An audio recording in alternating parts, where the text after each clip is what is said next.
Hello and welcome to Kareem's English classes. I am Hidayat Kareem, your teacher, your trainer and your guide. In this video, I'm going to discuss the syllabus of English Bihar Board Intermediate 100 marks.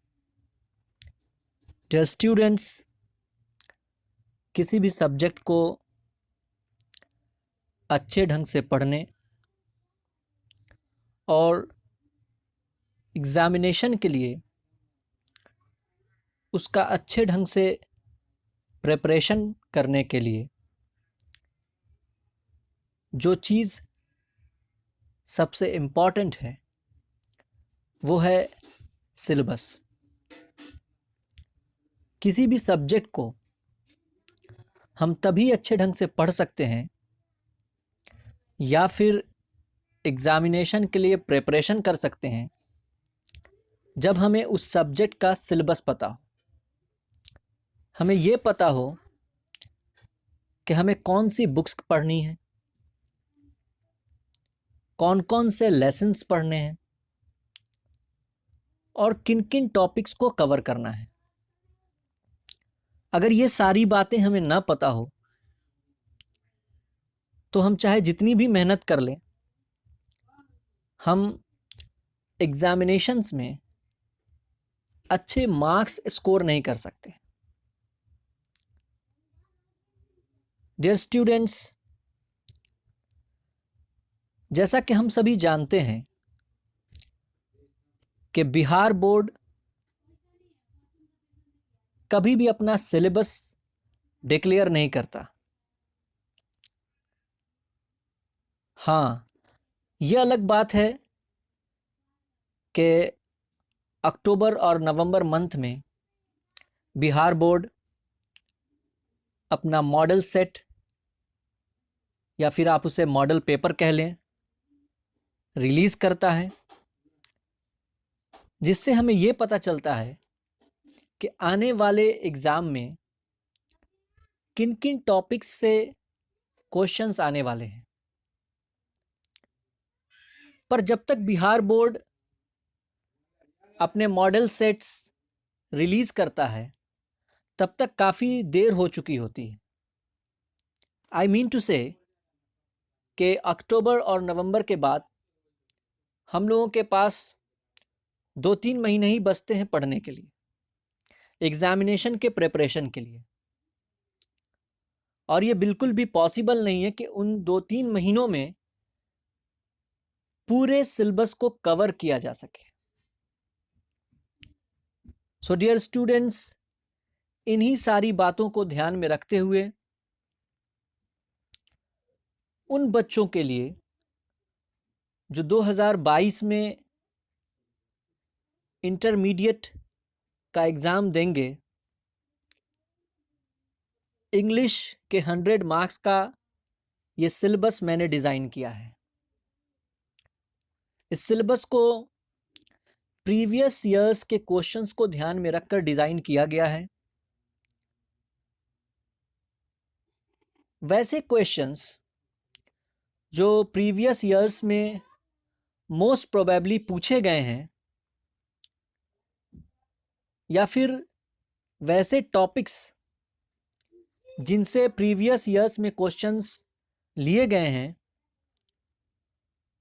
उन topics को ध्यान में रखते हुए हमने इस syllabus को design किया है।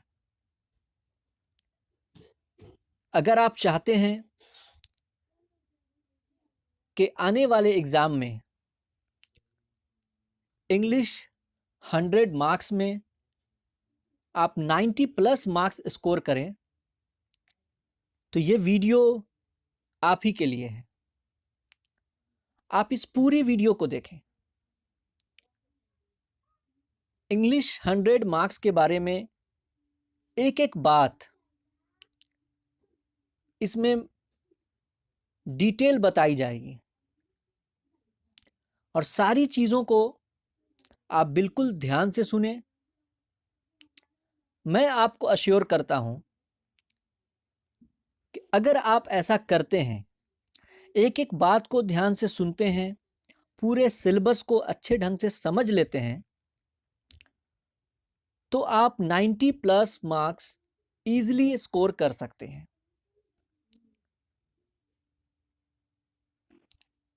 सो let's start. Dear students, 100 marks English की अगर बात की जाए तो आर्ट्स, साइंस एंड कॉमर्स तीनों स्ट्रीम के लिए सेम सिलेबस है और ये 100 मार्क्स इंग्लिश कंपलसरी है। 2018 से पहले एक डिफरेंट पैटर्न पे एग्जामिनेशन हुआ करता था। 2018 के बाद बिहार बोर्ड का जो पैटर्न है वो चेंज हो गया।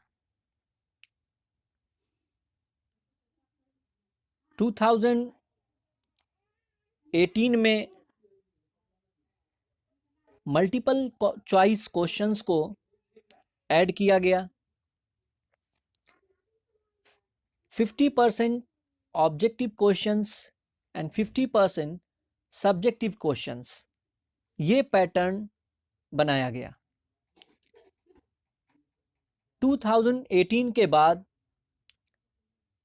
2019, 2020 एंड 2021 इन सभी सालों के क्वेश्चन को अगर आप देखेंगे तो सेम पैटर्न को फॉलो किया गया है। 2019 में 50 ऑब्जेक्टिव क्वेश्चंस को बनाने के लिए हमें टोटल 60 क्वेश्चंस दिए गए थे।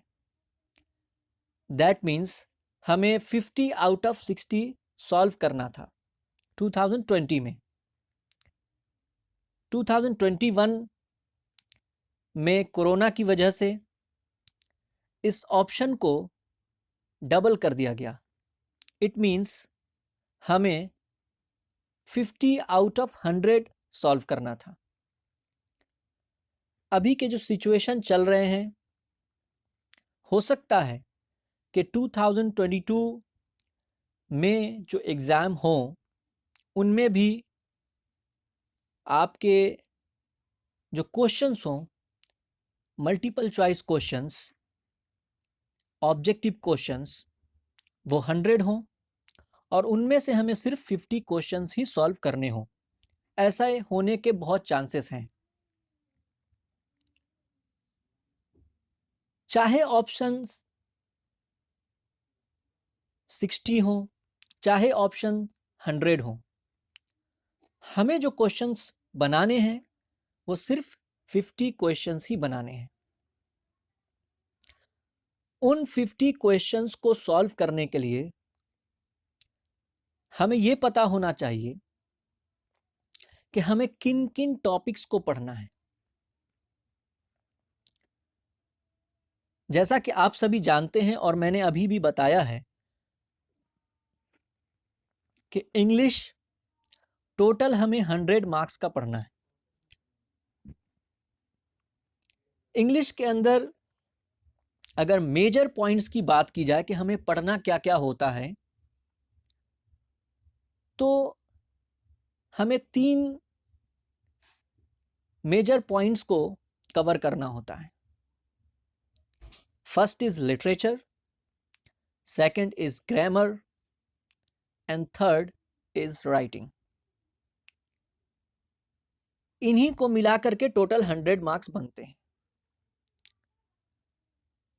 उन 100 मार्क्स को 2 डिफरेंट कैटेगरीज में डिवाइड कर दिया गया है।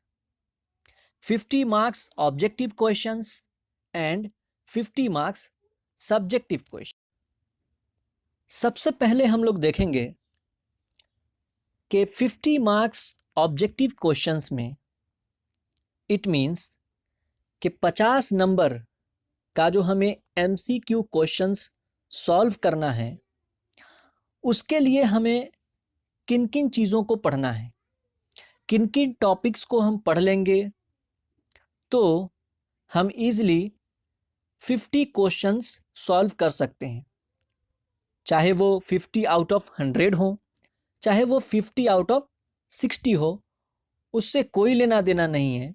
अगर हम उन टॉपिक्स को अच्छे से पढ़ लेंगे, उन टॉपिक्स को अच्छे से समझ लेंगे, तो हम इजीली क्वेश्चंस को सॉल्व कर सकते हैं। ऑप्शंस हमारे पास 60 हो या ऑप्शन 100 हो, उससे कोई मतलब नहीं है।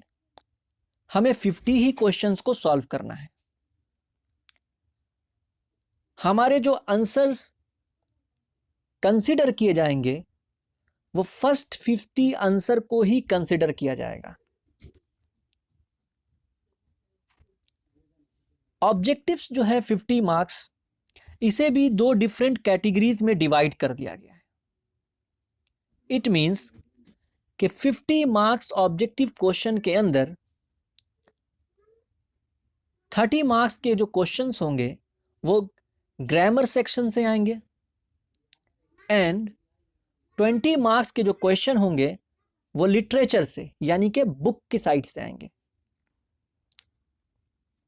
अब हमें यह देखना है कि 30 मार्क्स ग्रामर के जो क्वेश्चंस हैं वो किन किन टॉपिक्स से आएंगे और कितने कितने मार्क्स के आएंगे। यहां पर जो मैंने पैटर्न तैयार किया है वो 36 मार्क्स का तैयार किया है, जो यूजुअली अभी बिहार बोर्ड का पैटर्न है। 36 मार्क्स के क्वेश्चन ग्रामर से होते हैं एंड 24 मार्क्स के क्वेश्चंस लिटरेचर से होते हैं। 36 + 24 = 60। इन 60 में से हमें 50 बनाना होता है। बट इस कोरोना की ट्रेजेडी की वजह से हमें 100 ऑप्शंस भी मिल सकते हैं और उन 100 में से हमें 50 बनाना होगा। तो हम लोग देखते हैं कि ग्रामर के 30 क्वेश्चंस को सॉल्व करने के लिए हमें किन किन टॉपिक्स को पढ़ना होगा। जो स्टूडेंट्स, सबसे पहले यहां पे जो मैंने मेंशन किया है वो है वॉइस, जो आपके एग्जाम में 2 मार्क्स का पूछा जाता है और ये सर्टेन है। लास्ट 3-4 सालों के क्वेश्चंस को अगर देखा जाए तो हर साल 2 मार्क्स का क्वेश्चन वॉइस टॉपिक से होता ही होता है। इनमें 2 क्वेश्चंस होते हैं, एक होता है एक्टिव टू पैसिव और दूसरा होता है पैसिव टू एक्टिव। ये मल्टीपल चॉइस क्वेश्चन होते हैं जिनमें एक क्वेश्चन होता है, उसके 4 आंसर होते हैं A, B, C, D, और उसमें से सही ऑप्शन को हमें अपने OMR शीट पे कलर करना होता है।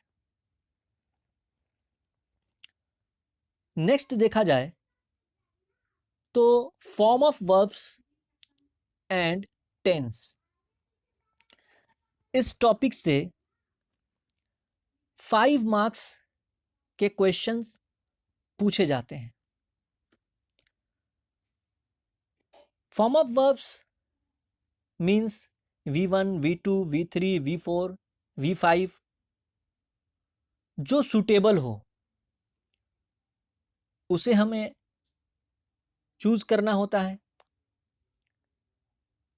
इसके अंदर क्वेश्चंस टेंस के स्ट्रक्चर्स से भी रिलेटेड आते हैं, तो इन दोनों को मिला करके 5 मार्क्स का क्वेश्चन आता है।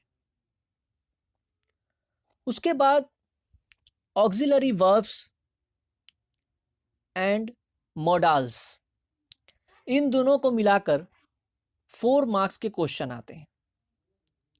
देखिए, मॉडल्स को मैंने ब्रैकेट में इसलिए लिखा है because models is also a part of auxiliary verb. there are two kinds of auxiliary verbs. One is primary auxiliaries and second is modal auxiliaries. Modal auxiliaries, modal auxiliary verb, modals, ये सभी एक ही चीज़ें हैं.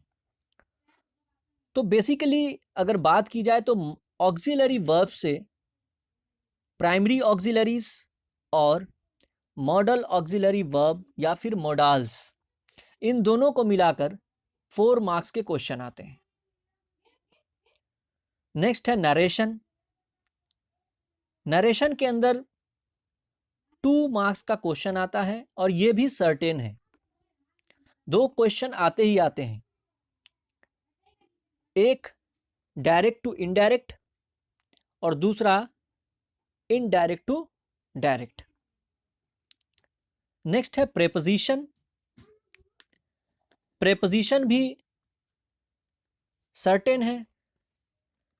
Preposition से भी questions आते ही आते हैं. प्रेपोजिशन 3 मार्क्स का आता है और एवरी ईयर, हाँ, ये हो सकता है कि किसी साल ये 2 मार्क्स का आ जाए, किसी साल 3 मार्क्स का आ जाए, किसी साल 4 मार्क्स का आ जाए, बट ऐसा नहीं हो सकता कि प्रेपोजिशन एग्जाम में नहीं पूछा जाए. ये बिल्कुल आना ही आना है. एग्जाम्स के अंदर प्रेपोजिशन से क्वेश्चंस आते ही हैं और ये बहुत ही इंपॉर्टेंट टॉपिक है. 3 मार्क्स के क्वेश्चंस इसके अंदर से आते हैं. नेक्स्ट है आर्टिकल्स. आर्टिकल्स से भी क्वेश्चंस आते हैं. 3 मार्क्स का क्वेश्चन आर्टिकल्स से, ए, एन, द, नो आर्टिकल, इस तरह के ऑप्शंस होते हैं. उनमें से हमें सुटेबल ऑप्शन को चुनना होता है और उससे रिलेटेड ऑप्शन को अपने OMR सीट पे कलर करना होता है. नेक्स्ट है सिंटेक्स. सिंटेक्स को हम लोग सब्जेक्ट वर्ब एग्रीमेंट के नाम से भी जानते हैं. इस टॉपिक के अंदर बेसिकली हम लोग सब्जेक्ट्स के बारे में और वर्ब्स के बारे में पढ़ते हैं.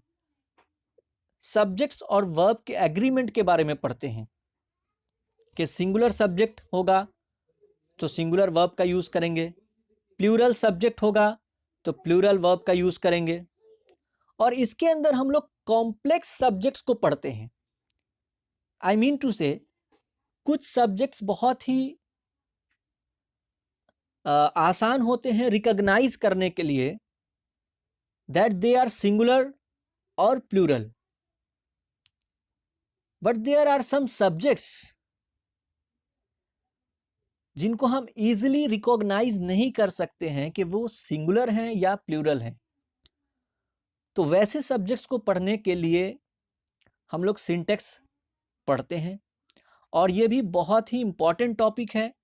यहाँ से भी 3 मार्क्स के क्वेश्चंस इंटरमीडिएट बिहार बोर्ड के एग्जाम में पूछे जाते हैं. नेक्स्ट है हमारा sentence combination and sentence improvement. ये दोनों एक ही बात है. इसके अंदर सेंटेंसेस के कॉम्बिनेशन देखने होते हैं कि वो सही है कि नहीं है. 4 सेंटेंसेस होते हैं जिनमें से हमें करेक्ट सेंटेंस चुनना होता है. 2 तरह से इसमें क्वेश्चन पूछे जाते हैं. या तो हमें इसके अंदर से करेक्ट सेंटेंस को फाइंड आउट करना होता है या फिर इनकरेक्ट सेंटेंस को फाइंड आउट करना होता है. सेंटेंस इनकरेक्ट किसी भी तरह से हो सकता है. आई मीन टू से कि किसी भी टॉपिक का एरर हो सकता है उसके अंदर. तो इस पार्ट में sentence combination and sentence improvement के अंदर इस 3 मार्क्स को पाने के लिए बाकी दूसरे टॉपिक्स पे हमारा कमांड बहुत अच्छा होना चाहिए. इससे पहले जो मैंने टॉपिक्स अभी आपको बताई हैं कि ग्रामर के अंदर ये टॉपिक्स इतने इतने मार्क्स के लिए पूछी जाती हैं, इनमें से क्वेश्चंस, तो जैसे ये सेंटेंस कॉम्बिनेशन या सेंटेंस इंप्रूवमेंट है, इसके अंदर भी किसी भी तरह का एरर हो सकता है। वो एरर वॉइस का भी हो सकता है, वो एरर टेंस का भी हो सकता है, वो एरर नरेशन का भी हो सकता है, वो एरर प्रेपोजिशन का भी हो सकता है, आर्टिकल्स का भी हो सकता है, सिंटेक्स का भी हो सकता है। तो इन सभी टॉपिक्स पे जब हमारा कमांड होगा तो आप यूं समझ लीजिए कि आर्टिकल्स में फिलर क्वेश्चंस के अंदर, जिनके अंदर हमें फिल करना होता है, fill in the blanks type के जो क्वेश्चंस होते हैं, बेसिकली तो सभी क्वेश्चंस मल्टीपल चॉइस क्वेश्चंस ही हैं, लेकिन उसके अंदर जो चार ऑप्शंस में से एक ऑप्शन चुनने होते हैं, आर्टिकल में हो, टेंस में हो, सिंटेक्स के अंदर हो, तो एडिशनल उससे related questions sentence correction, sentence combination या सेंटेंस इंप्रूवमेंट के अंदर भी आते हैं। मैं ये बताना चाह रहा हूं कि ये सर्टेन नहीं है कि हम आर्टिकल टॉपिक को अगर पढ़ रहे हैं तो आर्टिकल से हम 3 मार्क्स के क्वेश्चन ही सॉल्व करेंगे। नहीं, हम आर्टिकल्स के हेल्प से 4 नंबर भी गेन कर सकते हैं, हम आर्टिकल्स के हेल्प से 5 नंबर भी गेन कर सकते हैं। अगर सेंटेंस करेक्शन, सेंटेंस कॉम्बिनेशन का क्वेश्चन, सेंटेंस इंप्रूवमेंट का क्वेश्चन हो और उसके अंदर आर्टिकल्स के एरर हो, तो उन क्वेश्चंस को बनाकर हम और भी मार्क्स गेन कर सकते हैं। तो इन क्वेश्चंस को सॉल्व करने के लिए सेंटेंस कॉम्बिनेशन, सेंटेंस इंप्रूवमेंट या सेंटेंस करेक्शन के जो क्वेश्चंस होते हैं, उनको सॉल्व करने के लिए हमारा ग्रामर के और दूसरे टॉपिक्स पे भी अच्छा कमांड होना चाहिए। आगे बढ़ते हैं। नेक्स्ट है स्पेलिंग करेक्शन। अब स्पेलिंग करेक्शन के लिए हमें अलग से कुछ पढ़ने की जरूरत नहीं है। जैसा मेरा एक्सपीरियंस है, आप जो बुक पढ़ते हैं या फिर इंग्लिश के अंदर जितनी भी चीज़ें आप पढ़ रहे हैं, आप क्वेश्चन आंसर्स याद कर रहे हैं, आप ऐसे लिख रहे हैं या पढ़ रहे हैं, आप समरी लिख रहे हैं, आप स्टोरीज पढ़ रहे हैं, आप पोएम पढ़ रहे हैं, तो उनके क्वेश्चंस जब भी आप बनाते हैं तो जो भी स्पेलिंग आपको डिफ़िकल्ट लगती है, उन स्पेलिंग को ज़रूर याद कीजिए। वो सिर्फ आपको स्पेलिंग करेक्शन के 2 मार्क्स के लिए काम नहीं आएंगे, बल्कि जब आप सब्जेक्टिव के क्वेश्चन सॉल्व करेंगे तो उनके अंदर भी आपका स्पेलिंग एरर नहीं होगा। तो 2 क्वेश्चंस आते हैं जिनके अंदर 4 तरह से एक वर्ड की स्पेलिंग लिखी हुई रहती है। उनमें से एक करेक्ट होता है और बाकी 3 गलत होते हैं, तो हमें सही वाला चुनना होता है। आगे बढ़ते हैं। ट्रांसफॉर्मेशन। ट्रांसफॉर्मेशन से 2 मार्क्स का क्वेश्चन आता है जिसके अंदर remove too and interchange of sentence. Remove too के अंदर टू को रिमूव करना होता है, टॉपिक का वही नाम है जो काम हमें उसके अंदर करना है। इंटरचेंज ऑफ सेंटेंस का मतलब ये होता है कि सेंटेंस को चेंज कर दिया जाए बट उसके मीनिंग में कोई भी चेंज ना आए। एक तो ये हो गया। एक दूसरा आता है जिसमें सेंटेंस अगर अफर्मेटिव है तो उसे हम नेगेटिव करते हैं। तो उसमें क्वेश्चन इस तरह से होता है कि change the sentence into negative, और सेंटेंस लिखा हुआ है कि आई प्ले क्रिकेट, तो हमने नेगेटिव कर दिया, हमने बना दिया I do not play cricket. But interchange of sentence ये होता है, जैसा हमने कहा कि Rambo is a good boy, ये अफर्मेटिव है और हमें इंटरचेंज करना है, हमें इस सेंटेंस को नेगेटिव बनाना है बट इसकी मीनिंग में किसी भी तरह का कोई चेंज नहीं होना चाहिए। तो मैं कहूंगा कि Rambo is not a bad boy. Sentence तो नेगेटिव हो गया, बट जो सेंटेंस मैंने पहले कहा है उसके मीनिंग में, और या यूं कहा जाए कि उसके सेंस में, और जो सेंटेंस बाद में मैंने कहा है उसके सेंस में कोई भी डिफरेंसेस नहीं है। Rambo is a good boy and Rambo is not a bad boy, दोनों का सेंस सेम है। आगे बढ़ते हैं।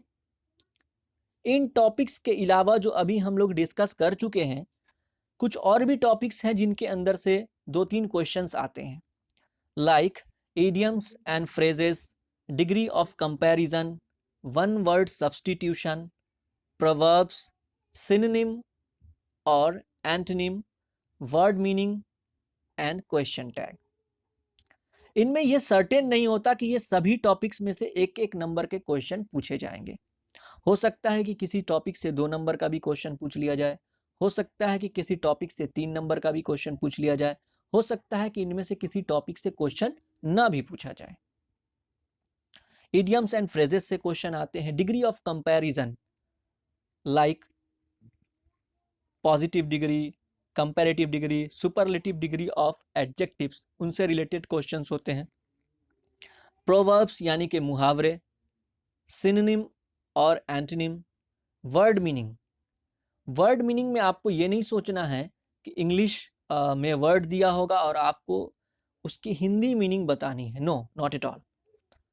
वर्ड भी इंग्लिश में होगा और उसका मीनिंग भी, आई मीन टू से एक डिफिकल्ट वर्ड होगा इंग्लिश का जिसके सिंपल इंग्लिश मीनिंग उसके ऑप्शन में लिखा होगा और वो आपको चूज करना है। और फिर क्वेश्चन टैग, ये सभी टॉपिक्स मिलाकर 7 मार्क्स का क्वेश्चन आता है। तो अभी जितने भी टॉपिक्स मैंने बताए हैं ग्रामर से रिलेटेड, ये सभी मिला के टोटल आप करेंगे इनका कैलकुलेशन तो ये 36 मार्क्स होता है। लेकिन ये जो मार्क्स मैंने यहाँ पे दिया है, जो मार्किंग मैंने की है, जितने जितने मार्क्स मैंने यहाँ पे इंडिकेट किए हैं, ऐसा सर्टेन नहीं है कि उतने ही मार्क्स हों, मार्क्स कम ज़्यादा हो सकते हैं। तो ये था ग्रामर सेक्शन के ऑब्जेक्टिव्स 30 मार्क्स में कौन से ग्रामर के टॉपिक्स से क्वेश्चंस आते हैं। अब हम लोग देखेंगे लिटरेचर पार्ट। लिटरेचर की अगर बात की जाए तो हमने इंटरमीडिएट के अंदर 12th स्टैंडर्ड में 2 बुक्स पढ़नी। फर्स्ट बुक है रेनबो पार्ट 2। हम 11th में भी एक बुक पढ़ते हैं, उसका भी नाम रेनबो ही है, but that book is rainbow part 1। But in 12th standard हमें जो बुक पढ़नी है उस बुक का नाम है रेनबो पार्ट 2। उसके साथ साथ एक बुक और पढ़नी है, that is story of English. इन दोनों बुक्स से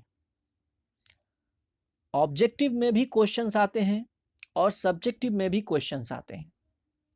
अभी हमें देखना है कि ऑब्जेक्टिव पार्ट में कितने क्वेश्चंस इन दोनों बुक्स से पूछे जाते हैं। देखिए रेनबो पार्ट 2 बुक की जहां तक बात है तो रेनबो पार्ट 2 जो बुक है इसे 3 सेक्शन में डिवाइड किया गया है, pros section, poetry section and read think and enjoy section. तो इस बुक का जो 3rd सेक्शन है, रीड थिंक एंड एंजॉय, हमें उस सेक्शन को नहीं पढ़ना। We have to read only 2 sections, one is prose section and second is poetry section। इन दोनों सेक्शंस को मिला के टोटल 21 चैप्टर्स हैं। प्रोज सेक्शन में 11 चैप्टर हैं एंड पोएट्री सेक्शन में 10 चैप्टर्स हैं। इन 21 chapters plus story of English जो बुक है, इन सब को मिला करके ऑब्जेक्टिव में जो क्वेश्चंस आते हैं उनमें प्रोज सेक्शन से 8 मार्क्स के क्वेश्चन पूछे जाते हैं, पोएट्री सेक्शन से 8 मार्क्स के क्वेश्चन पूछे जाते हैं एंड स्टोरी ऑफ इंग्लिश से 4 मार्क्स के क्वेश्चन पूछे जाते हैं। 60 क्वेश्चंस का जो पैटर्न होगा, जैसा कि मैंने उसमें आपको बताया है कि टोटल लिटरेचर साइड से 24 क्वेश्चंस होंगे, तो उसमें ये 8 8 और 4 का जो कॉम्बिनेशन है ये 10 10 एंड 4 भी हो सकता है, ये 9 9 एंड 6 भी हो सकता है। मैं कहना ये चाहता हूँ कि प्रोज सेक्शन से 9 मार्क्स के भी क्वेश्चन पूछे जा सकते हैं, पोएट्री सेक्शन से 9 मार्क्स के भी क्वेश्चन पूछे जा सकते हैं, स्टोरी ऑफ इंग्लिश से 6 मार्क्स के भी क्वेश्चन पूछे जा सकते हैं। ये सर्टेन नहीं होता, बट ये सर्टेन है कि हमें ग्रामर और लिटरेचर मिला करके टोटल 50 ऑब्जेक्टिव क्वेश्चंस ही सॉल्व करने हैं और जो हमारे फर्स्ट 50 सॉल्व्ड क्वेश्चंस होंगे उन्हीं को काउंट किया जाएगा। तो ये थे टॉपिक्स जिन्हें पढ़कर हम 50 मार्क्स ऑब्जेक्टिव क्वेश्चंस को सॉल्व कर सकते हैं। तो ये तो अभी 50% सिलेबस हुआ। अब हम लोग चलते हैं 50 मार्क्स सब्जेक्टिव क्वेश्चंस की तरफ। आप इसे सब्जेक्टिव क्वेश्चंस भी कह सकते हैं, आप इसे डिस्क्रिप्टिव क्वेश्चंस भी कह सकते हैं। सब्जेक्टिव क्वेश्चंस की अगर बात की जाए तो इसके अंदर टोटल 7 क्वेश्चंस पूछे जाते हैं। टोटल क्वेश्चंस अगर 100 क्वेश्चंस की बात की जाए तो जो जनरल पैटर्न है वो 60 + 7 का है, यानी 60 objective questions and 7 subjective questions. But 2021 में जो एग्ज़ाम हुआ है ये 100 + 7 का था, means 100 objective questions and 7 subjective questions. हमें उससे मतलब नहीं है, हमें यह देखना है कि इन क्वेश्चंस को सॉल्व करने के लिए हमें किन किन चीज़ों को पढ़ना है और कैसे कैसे क्वेश्चंस सब्जेक्टिव के अंदर पूछे जाते हैं। देखिए, सब्जेक्टिव क्वेश्चंस भी जो है 50 मार्क्स का, उसे भी 2 सेक्शन में डिवाइड कर दिया गया है। एक टेक्स्ट बुक सेक्शन है और दूसरा एडवांस्ड राइटिंग सेक्शन है। टेक्स्ट बुक सेक्शन की अगर बात की जाए तो इसके अंदर सबसे पहले जो हमने यहाँ पे मेंशन किया है वो है एक्सप्लेनेशन। एक्सप्लेनेशन प्रोज सेक्शन से भी आता है, एक्सप्लेनेशन के क्वेश्चंस पोएट्री सेक्शन से भी आते हैं। ये क्वेश्चन कैसा होता है? डियर स्टूडेंट्स, प्रोज सेक्शन से जो एक्सप्लेनेशन के क्वेश्चंस आते हैं उसके अंदर जो क्वेश्चन होता है वो किसी भी चैप्टर से 1 या 2 लाइनें हो सकती हैं, पूरा पैराग्राफ हो सकता है, या पैराग्राफ के ऊपर के 1-2 सेंटेंसेस और लास्ट के 1-2 वर्ड्स हो सकते हैं।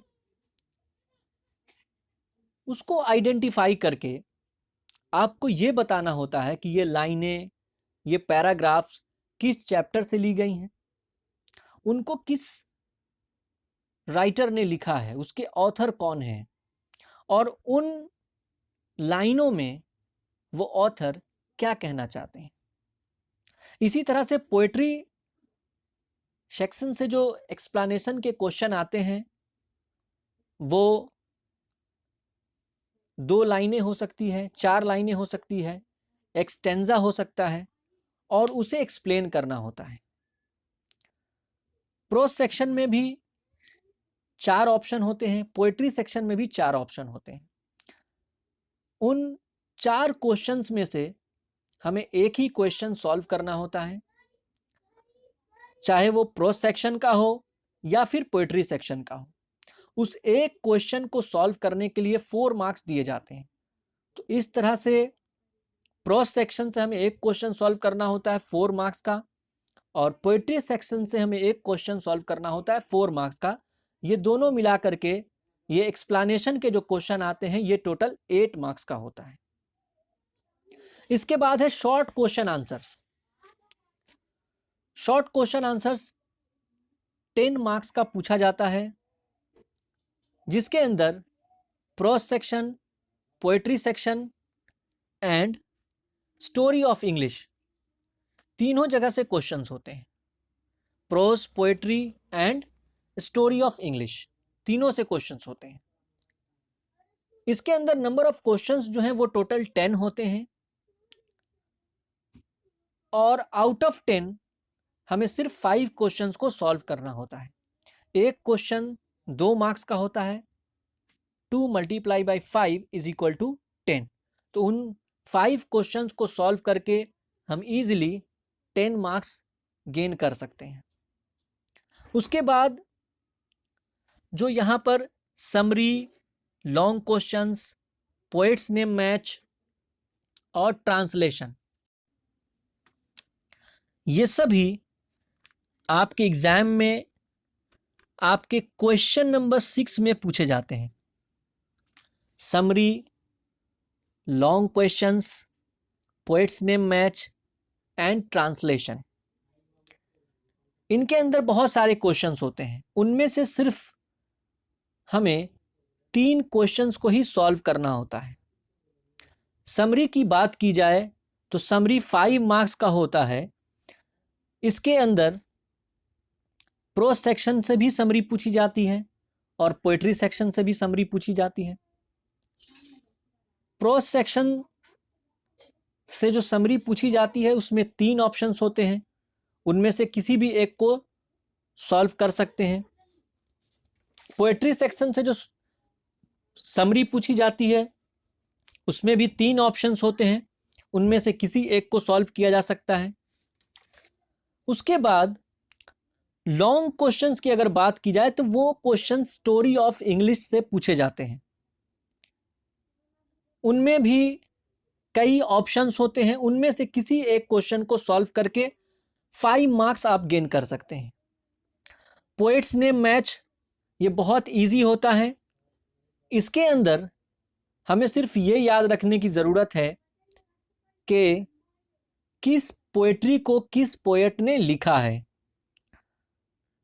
तो टोटल 5 पोएम्स के नाम और उनके पोएट्स के नाम लिखे होते हैं, उन्हें मैच करना होता है कि किसको किसने लिखा है, किसके पोएट कौन है।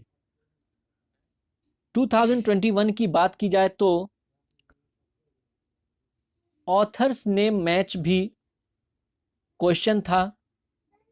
तो ऑथर्स नेम मैच के अंदर भी आप उसे आसानी से बना सकते हैं।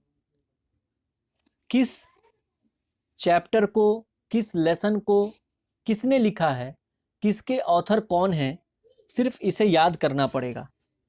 ट्रांसलेशन भी 5 मार्क्स का आता है। टोटल 8 ट्रांसलेशन होते हैं। आउट ऑफ 8 5 ही सेंटेंसेस को, हिंदी सेंटेंसेस को इंग्लिश में ट्रांसलेट करना होता है। बट मैं अपने स्टूडेंट्स को ट्रांसलेशन सजेस्ट नहीं करता हूं, क्योंकि कई सारे ऑप्शंस हैं और हम इसमें से इजी ऑप्शंस को चुनते हैं एग्जामिनेशन पॉइंट ऑफ व्यू से, जिसको बनाना आसान हो। समरी बना सकते हैं, लॉन्ग क्वेश्चन आंसर्स कर सकते हैं और पोएट्स नेम मैच, इन तीनों को बनाकर 15 मार्क्स इजीली गेन किया जा सकता है।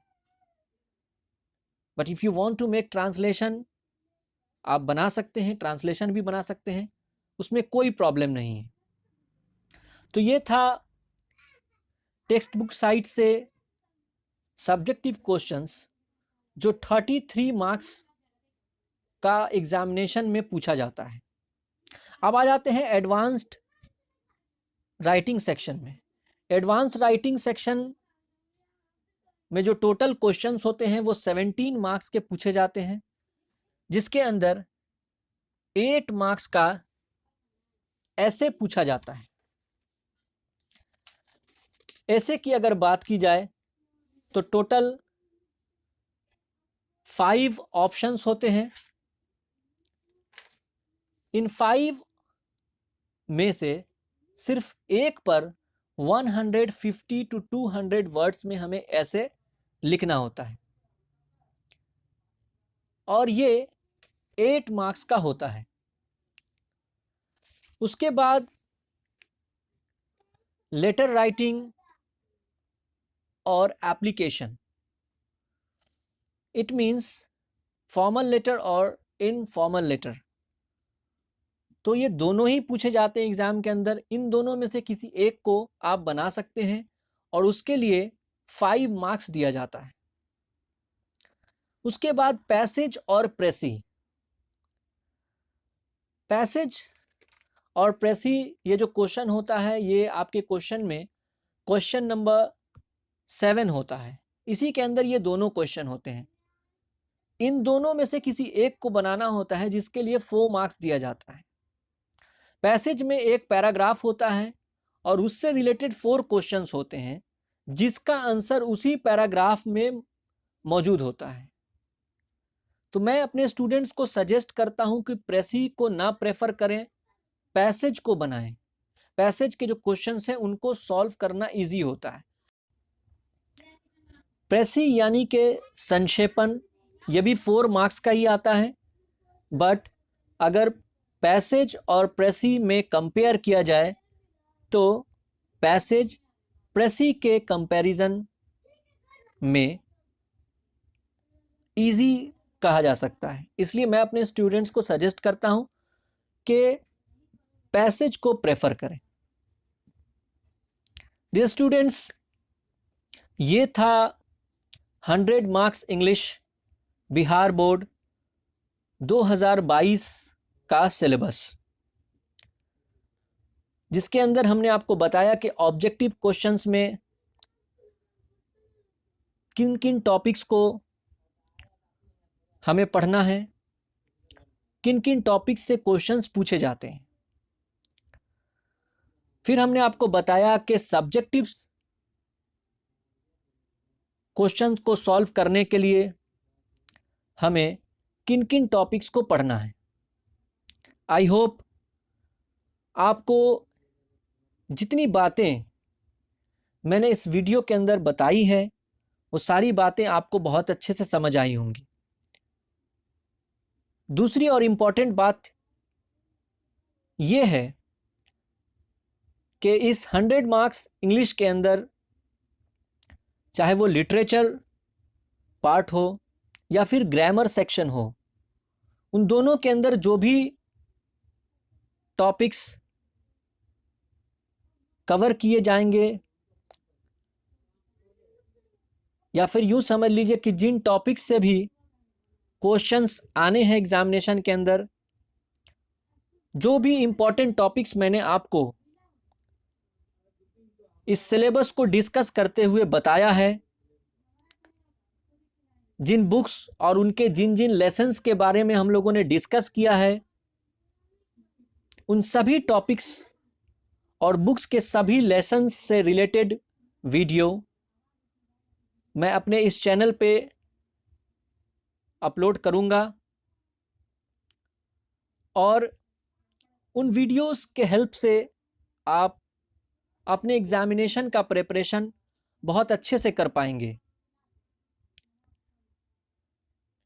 If you are really serious about your examination, about your learning and preparation, then you can say that this is the best YouTube channel where you can learn each and every point in descriptive way. Dear students, अगर अभी तक आपने मेरे channel को subscribe नहीं किया है तो इसे ज़रूर सब्सक्राइब कर लें एंड बेल आइकन को भी प्रेस कर दें कि जब भी कोई नई वीडियो मैं अपलोड करूं तो उसका नोटिफिकेशन आपको मिलता रहे। और मैं ये आपको अश्योर करता हूं कि जितने भी टॉपिक्स मैंने आपको बताए हैं और इंटरमीडिएट के अंदर जहाँ तक ग्रामर की बात है तो बिहार बोर्ड भी कहता है कि ग्रामर के सभी टॉपिक्स को पढ़ लिया जाए। जितने टॉपिक्स मैंने आपको बताए हैं इनमें से ऐसा होता है कि कुछ टॉपिक्स बढ़ जाएं, कुछ टॉपिक्स कम हो जाएं। एवरी ईयर एग्जामिनेशन में कुछ ना कुछ नया ऐड होता है, कुछ ना कुछ चीज़ें उसमें से हटा दी जाती हैं। तो एक एक टॉपिक पे आपको बहुत ही डिस्क्रिप्टिव वीडियो मैं बनाकर इसी चैनल पे अपलोड करूँगा और आपके एग्जामिनेशन के प्रिपरेशन में मैं पूरा का पूरा सपोर्ट करूँगा। जिस तरह से भी आप पढ़ना चाहें, जो भी आपकी क्वेरीज हो या इस वीडियो को देखते हुए जो बात आपको नहीं समझ में आई हो उसे कमेंट बॉक्स में ज़रूर लिखें। मैं एक एक कमेंट को माइन्यूटली पढ़ता हूँ और मैं कोशिश करूँगा कि जहाँ भी आपके कमेंट का, आपके किसी क्वेश्चन का आंसर देना ज़रूरी है तो मैं वहाँ पे आंसर ज़रूर दूँगा। Thank you.